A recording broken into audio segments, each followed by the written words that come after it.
Hai semuanya, Assalamualaikum warahmatullahi wabarakatuh. Perkenalkan, nama saya Nadia Fensi Zahri. Pernah gak sih teman-teman itu ngerasa kalau teman-teman itu udah belajar lama tapi susah banget untuk memahami materinya? Atau teman-teman ngelihat teman kalian mempelajari suatu materi dan mereka langsung paham, sedangkan kita ini harus berpikir keras dulu buat memahami suatu materi. Teman-teman jangan buru-buru bilang, kayaknya saya emang gak pinter deh. Itu bisa jadi masalahnya ada di gaya belajar teman-teman. Nah, di video kali ini kita akan membahas tentang mengenali gaya belajar sendiri. Jadi simak videonya dari awal sampai akhir. Oke, yang pertama kita bahas dulu nih, apa sih gaya belajar itu? Ada yang tahu? Jadi, gaya belajar adalah cara atau kebiasaan setiap orang dalam menyerap, mengelola, dan memahami informasi.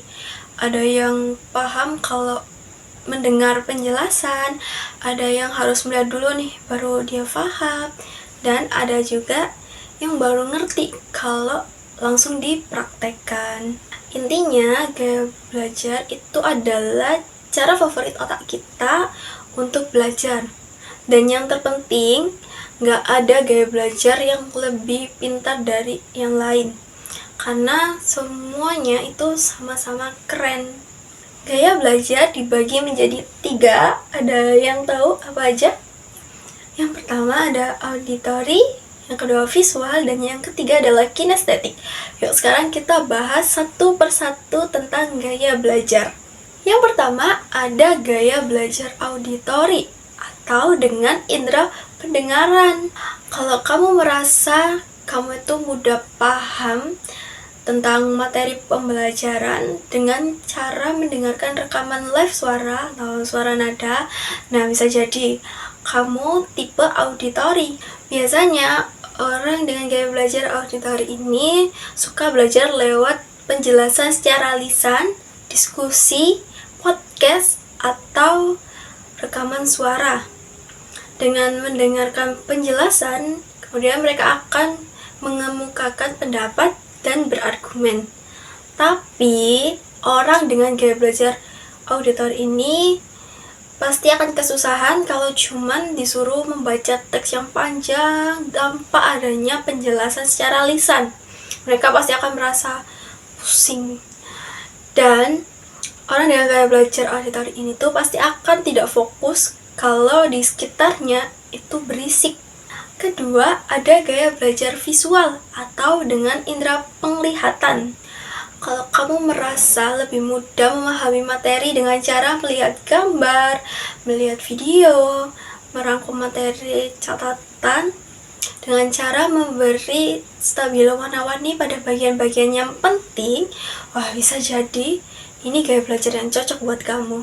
Orang dengan gaya belajar visual itu lebih mudah mengingat sesuatu atau mengingat materi dengan cara melihat daripada mendengar.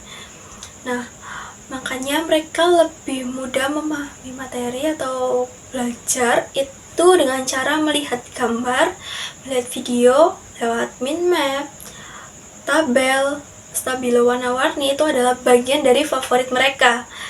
Tapi orang visual mereka pasti akan kesusahan kalau mendapatkan materi hanya lewat penjelasan lisan tanpa adanya gambar. Dan mereka juga pasti akan kesusahan kalau terlalu banyak teks tanpa adanya visual. Dan yang ketiga ada gaya belajar kinestetik atau dengan gerakan. Kalau kamu ngerasa gak bisa diam lama-lama dan lebih suka praktik secara langsung dibandingkan berteori, ya berarti kamu adalah kinestetik. Buat orang dengan gaya belajar kinestetik, tipe belajar sambil dipraktekkan atau simulasi itu yang paling cocok. Tapi mereka pasti akan kesusahan kalau cuman disuruh duduk dan berteori. Mereka pasti akan merasa bosan dan rasanya pengen kabur.